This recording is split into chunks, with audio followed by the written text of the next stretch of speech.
I flew for San Diego County Sheriff's for 19 years as a volunteer pilot. One of the nice things about that was San Diego was my hometown. I grew up on the border, speaking Spanish. I'd studied it fluently. Had a lot of friends in Mexico. Used to go down there fishing all the time, mainly Baja. Didn't know the mainland real well. Been down there a few times, but knew the Baja pretty well. Did a lot of things, assist the Mexican citizens when they had bad storms. They needed medical attention and needed supplies and stuff like that. We'd fly them in, look for lost Mexican fishing boats, look for lost motorcycle riders, lots of things like that. I used to go around and talk to motorcycle clubs and said, the interesting things happen. People go through phases when they get caught out like that. And it seems like the last phase they do is they feel they're going to be punished, so they run away and hide.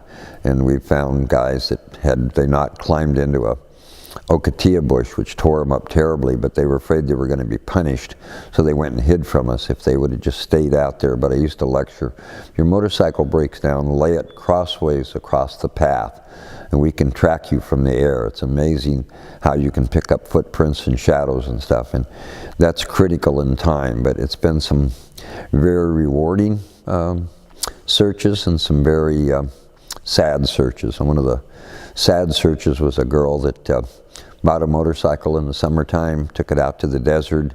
I was all excited. She was going to ride it by herself.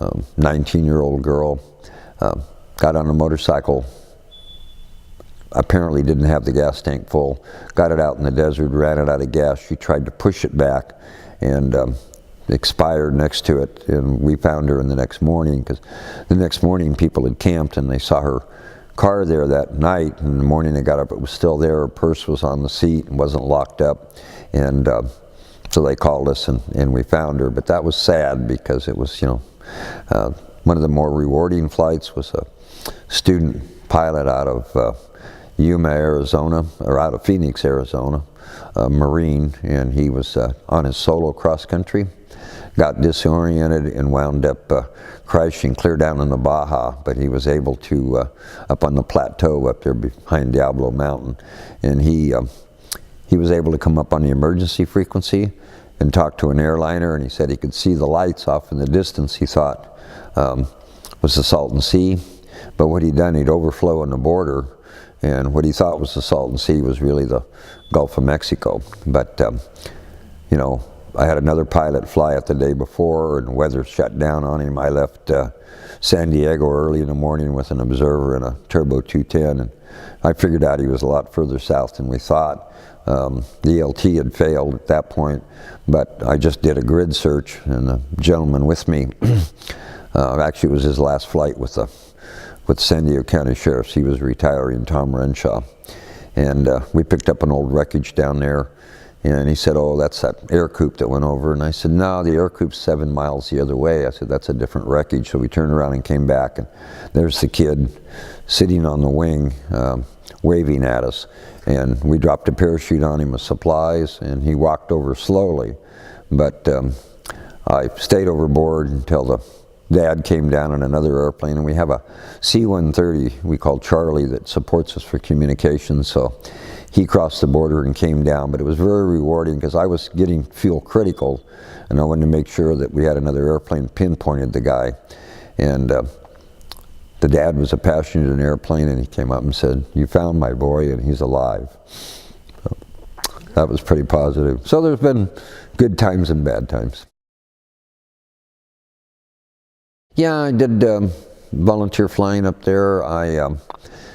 San Diego, I flew for the sheriff, so I flew under their guidelines and stuff. When I retired to Oregon, I was kind of doing the same flying, and it was kind of funny. They decided I needed a low altitude waiver to work in national parks and up on Mount Hood and things like that. And the state of Oregon actually went to bat for me, because the federal employees, I'm not a federal employee, they have a low altitude waiver, but they couldn't attach me to them. And so anyway, I wound up with the I teasingly said about my get-out-of-jail-free card, but it was a low-altitude waiver to assist government agencies. So it was everything from looking at flood damage to counting wild horses to counting fish. And you know, it was some very challenging flying, very interesting flying, but I really enjoyed that. And I remember having a scientist with me in my 185, this airplane right behind me, and we were counting wild horses in the beautiful herds out in eastern Oregon. And we'd land to have lunch, and he'd collect the feces and check them for worms and stuff like that. So we were, you know, doing something positive. The fish counting was always kind of amazing to me. We were flying these canyons following a river, and biologists would have a little clicker, and he'd write down this many fish there, and heck, if I could see the fish, even looking at the film later, I could see water.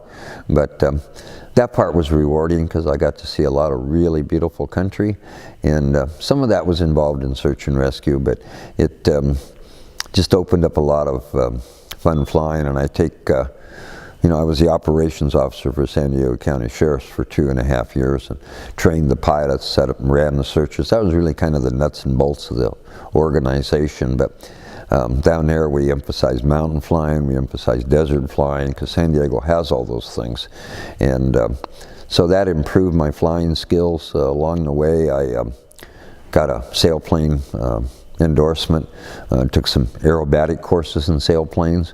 That's a cultural experience, because power planes, you stay away from scary things, and sailplanes, you go looking for them, because you get orthographic lift and all kinds of things. So I think the sailplane training and the instrument training were probably the two most valuable things in my flying career that gave me the experience and the confidence to explore a little bit more.